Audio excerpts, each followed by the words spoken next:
I don't know how the fuck I talked about this movie without mentioning the scene where they go on the carnival ride after taking a bunch of chewing tobacco. Absolutely love that fucking song. Or I love that moment. The song is I think it's Tequila, right?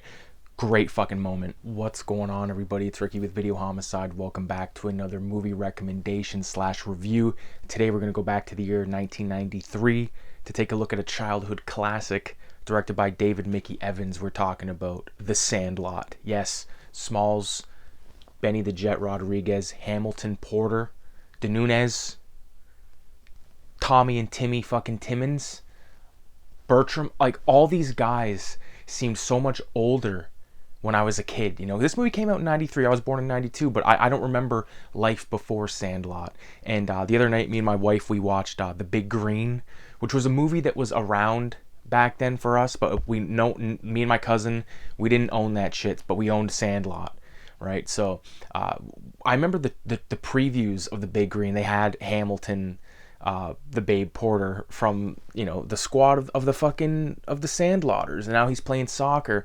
And I gotta admit, like, I know that people probably hold that movie as near and dear to them as I do The Sandlot, but it doesn't really do it for me. Now, The Sandlot, on the other hand, has so many memorable moments. Like, this movie would have been fantastic without like the big inciting incident where the ball gets thrown over the fucking thing. Like, it's just a bunch of buddies hanging out playing baseball. Good, solid film. Most kids in North America can relate to this type of situation. Group of kids meeting up at a designated spot, playing even if it's not playing baseball, just hanging out. You know what I mean? Having something to do. And I think that's sort of like a dying, or maybe even a dead thing these days. Like, do kids really get around and sit around and just bullshit and fuck around, or is it a constant screen fest? And that's sort of a sad thing to happen to the world, but unfortunately it's what it is. Now, let's take it back a notch, okay? I'm a kid, and my first exposure to the Sandlot film, shout out to my cousin Chris. He may or may not watch this video, but he had this giant eraser, okay, and it said like 4 big mistakes, and he crossed off where it said big and mistakes and wrote ever, forever, and he would go forever, forever, and I was like, what is that? Like, what the fuck does that mean? And then flash forward, probably right after that, I watched The Sandlot for the first time and just fall in love with it. I was never really a big baseball player or anything like that, although I do have a baseball championship fucking pennant right here with, I'm not going to pull it out because it's going to make a mess, but when I was like 5 years old, I played t-ball, all right, and then I played when I was 6, and I don't fucking want to do this. I'd rather draw comics and fucking drink chocolate milk by the river, for fuck's sakes, than play baseball. But it was movies like Sandlot that really was a positive thing to reinforce, like, buddies, groups of homies getting together, whether it's like I said, whether it's for sports, whether it's for sitting around talking about comics, or just having like their camp out, all that stuff. So much fun fucking stuff in this movie. Now, I'm not going to be giving like the breakdown of this film, because I'm pretty sure most of you that are watching this have seen the film. So I just want to point out some of my favorite parts. I love the dynamic between, even though there's not a lot of it, but the dynamic between Smalls and his stepdad, played by Dennis Leary. For some reason, like, I was always like, why doesn't that guy go over to this dude's house, Mr. Myrtle, like, why doesn't he go over there and hang out with this guy? Because Mr. Myrtle just wants someone to talk baseball. Even like when he says, here, I'll do this trade, just come over here and talk baseball with me once a week. That's all this old guy wanted, and all of like the neighborhood legend hype around him made him into this fucking monster, even though he's just like the nicest dude around. Played by James Earl Jones, of course, Mr. Myrtle. Like, the ending scene is probably my favorite part of that film, like when they go into that baseball room, and I love when he's like, are you sure you want to do this? He's like, I got a lot of good stuff. Look at that stuff.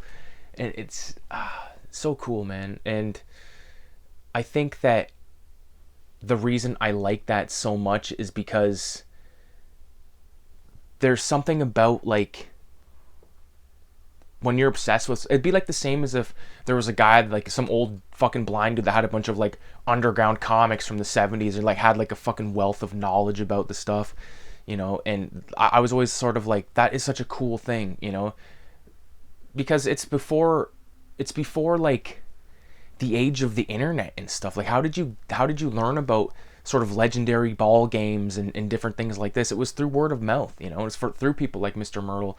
Of course, I love the scene where Mr. Myrtle is sort of getting his backstory from Squints, telling the story from the perspective of his grandfather, and that sort of leads into the forever thing. But basically, Mr. Myrtle gets this dog who's a total son of a bitch, kills robbers, all this stuff, and he gets chained up. And Mr. Myrtle says, "How long do I got to keep him chained up?" And the cop goes, "Forever, forever."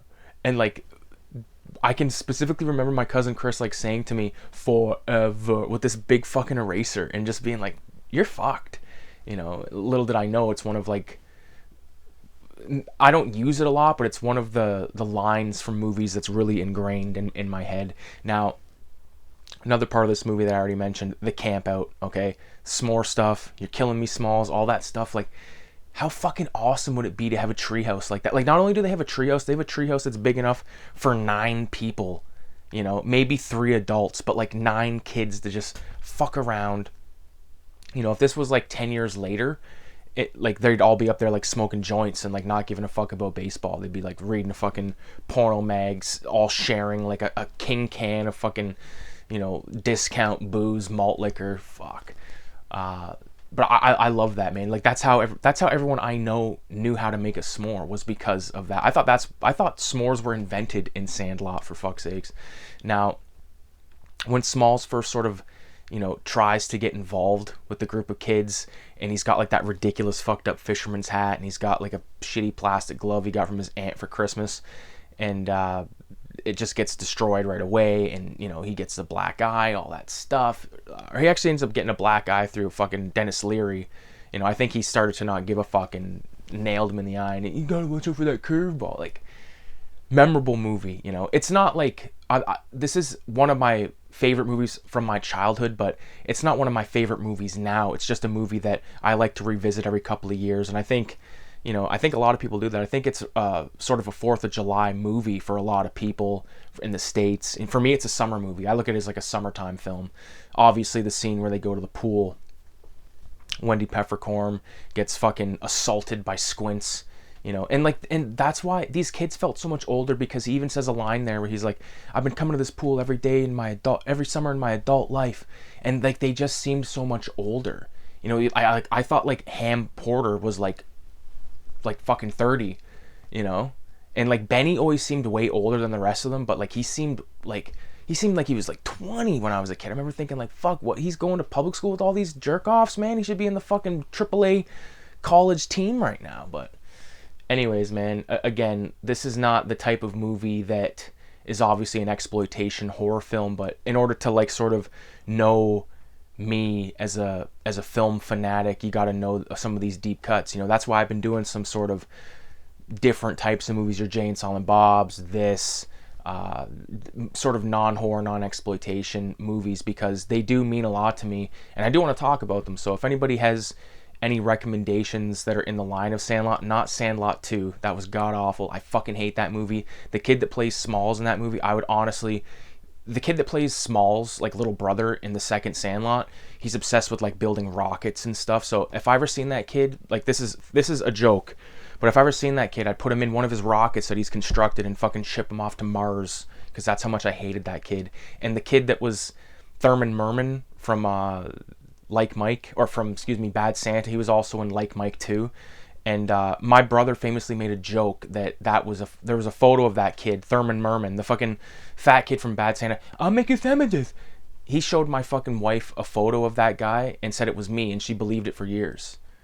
So, totally fucked. So that's why I hate that kid in that movie. But regardless, Sandlot, classic. I appreciate everybody for watching. Make sure you leave a 666 in the comments. And with that being said, adios. Oh, also, I'm going to end it with this. My favorite line in the whole fucking movie is when James Earl Jones goes, "Baseball was life."